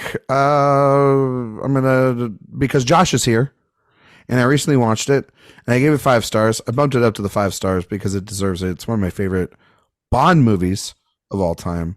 And it was on HBO and I just got sucked into it. It's really, really good. It's a movie called Skyfall, the best Daniel Craig film, in my opinion. Incorrect. I know that there are the Casino I don't Royale agree with that, people but I do like out the there. movie a lot. Listen, I love Casino Royale. I do like Skyfall. But I just like Skyfall a little bit more, and that's okay. Skyfall is good. My issue with Skyfall has always been I think it is a better spy movie than it is a Bond movie. That has always been my issue with that film. It's my very issue with good. it is that it doesn't have Ava Green in it. I mean, to be honest, I also agree with that. That's my problem. That's That's actually my problem with most movies. I didn't bring that up in The Boys in the Band, but it is a problem I have. Who could she have played in The Boys in the Band? Oh, great question, Alan. Okay, there you go. Oh, she would have made a good Alan. She would have been a really seductively good Alan, actually. That would have been really good. No, I don't know. Like Casino Royale, yes, I agree, Josh. I love that movie so much, but I love the fact that Skyfall does go into more of Bond's past and does explore the ramifications of the series and the ramifications of M and looking introspective into what's the best Bond movie, period. For me? Yeah. My favorite? Yeah. Oh, well, I know this is kind of just lame, but Goldfinger's the it's Goldfinger. Goldfinger's great. You can From Russia with Love, something. From Russia with Love's up there too. I'm gonna be that guy. Oh, you're gonna be the Dalton guy. On Her Majesty's Secret Service. Oh, you're gonna be that guy. Okay. I would love it if it weren't for Lazenby. Yeah. I do not like him as Bond. Yeah. That's what I've always told him. I told my him hot if take it was is my favorite Bond is Dalton. So I love Dalton too. I love him. No, everyone is good in that character except for Lazenby. No, Roger Moore. Stinkerino. Well, Roger Moore is a very particular kind of Bond. If you that is want true. that. That's just He's an era great that as Austin Powers. Josh, I've always told this to Jay that I think that if Connery's playing that storyline in On Her Majesty's Secret Service, it's one of the best Bond movies ever, and it's not as controversial or tug and pull. I actually think my favorite is Casino Royale and then On Her Majesty's Secret Service. Well, for me, top 3 is Goldfinger, Casino Royale, and then GoldenEye. That is my top 3. Oh, a little diversifying your portfolio. Yeah. GoldenEye is so freaking good, and then the rest of his filmography is like just a series of diminishing returns to me. Like none of the rest of the Brosnan films are as good as GoldenEye. No, Casino Royale, On Her Majesty's Secret Service, The Living Daylights. Those are my 3. I do really love The Living Daylights. Goldfinger, Skyfall. From Russia with Love is up there too. From Russia with Love, and then The Living Daylights is fantastic. I love that movie. I love the Dalton movies. I wish that the Dalton movies walked so then the Craig movies can run. Yeah, the audience just didn't respond to the tone. Yeah, they weren't ready for it. But ahead of his time. But I do have a soft spot, Josh, for The World Is Not Enough. But that's just one I saw. That movie is boring. I like the movie a lot. Die Another Day though. Oh, honestly, God. Okay. Look, my hot take is that some days I think it is better than The World's Not Enough. Oh God, Josh, come on. Die Another Day is it's a franchise killer. What are you talking about?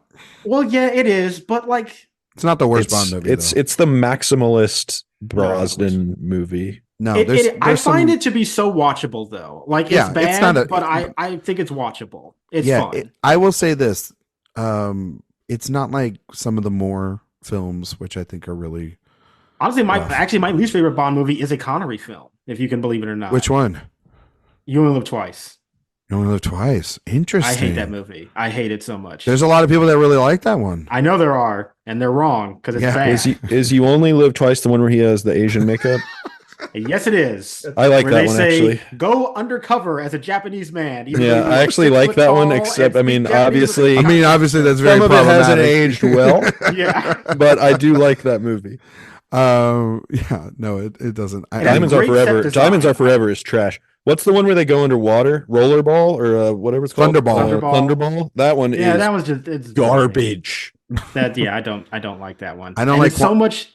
The source of so much conflict with the Bond series too, because there's so much legal battle that came apart from that movie. It's not even good. I mean, Top Secret sends up Thunderball.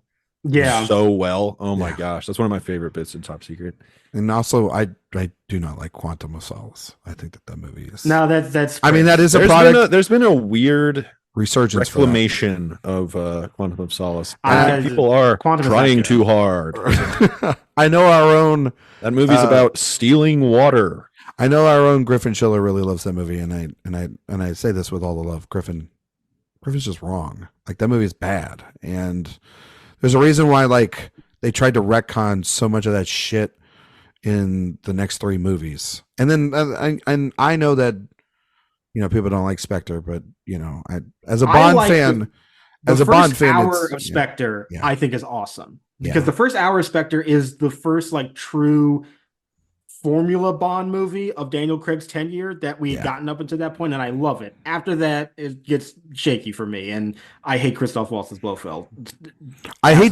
It's not that I don't like their dive into Bond lore is tough. Yeah. I think I don't like his performance. I don't like the reveal.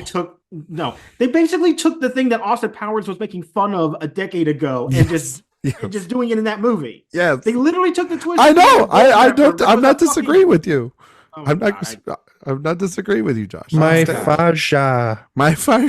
Yeah. Oh Jesus Christ. I hate it. The beginning of that movie, I love the beginning of Spectre, but after that first hour, I run into trouble, and then once Blofeld's like properly introduced, terrible. Jay, which is worse, Austin Powers and Gold Member or The Love Guru? Oh, The Love Guru is so much worse than Gold Member. Okay, there's stuff in Gold Member that's funny. The Love Guru is a hate crime. You know what's funny? Humanity. You know what's funny? It hates humanity. I've never you go on Letterboxd and people have been, I guess, putting it on because Blank Check must have did it or something. Yeah, they covered it on their Patreon. And you think, you go on Letterboxd, there'd be one person that you follow that maybe has like a contrarian take, a 3.5 of like, this isn't as bad as you think. No, everything I see is a half star, one star, half star, half star. I totally understand why Mike Myers went into hiding after that. I would have done the same. And he didn't make any money either, too, which was the other thing. No. So. By the way, I love how you said, there's no tangents really in this episode. Now we've just gone on. Yeah, we're really doing it here. So, you're welcome. Gold. I love gold. I love gold. Look, I loved Gold Member when I was a kid. It was wonderful. Oh yeah, for sure. Those movies are. I like those movies. I like Austin Powers. Yeah, but he doesn't need to make more of them. Like, there's Absolutely no point. Not. No, we're done. Like this thing of like people having to. I don't know. He proved he still got it with the Pentaveret. Okay, and people forget that Austin Powers is not just like it's a fun series, but it's also very 90s. Like we need to. It's very much. It is so dated. The spoof era comedies are kind of done. Like, I can't imagine a kid now watching Austin Powers. No, I'm gonna show my kids that it's great. Anyway, I love gold. Next week we will be back. We will be talking about The French Connection. And ever heard of it? Ever heard of it? I bet you have. I know one Oscar that one won. And with that, thank you all so much for listening, and we'll see you all next time.